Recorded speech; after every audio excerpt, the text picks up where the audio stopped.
Hey there, tech enthusiasts. Welcome back to our channel, where we break down the latest tips and tricks to make your digital life easier. Today, we're diving into how to change language on Gmail in 2025. Whether you're switching to your native language for comfort or exploring a new one, this quick tutorial will have you sorted in no time. Gmail's interface is pretty straightforward, and with the 2025 updates, it's even more user-friendly. Let's jump right in. First things first, make sure you're logged into your Gmail account on a web browser.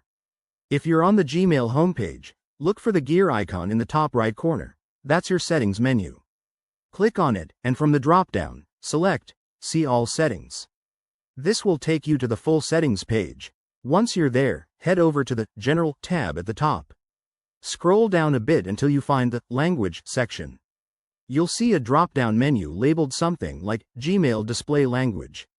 Click on that drop-down and browse through the list of available languages. Gmail supports dozens, from English and Spanish to Hindi and French, so pick the one that suits you best. After selecting your language, don't forget to scroll all the way down to the bottom of the page and hit the Save Changes button.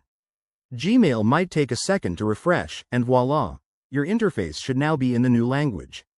If you don't see the changes right away, try refreshing the page or clearing your browser cache for a smooth transition.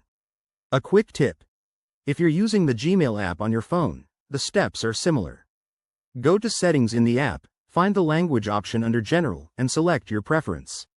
This feature is great for multilingual users or travelers, helping you stay productive no matter where you are.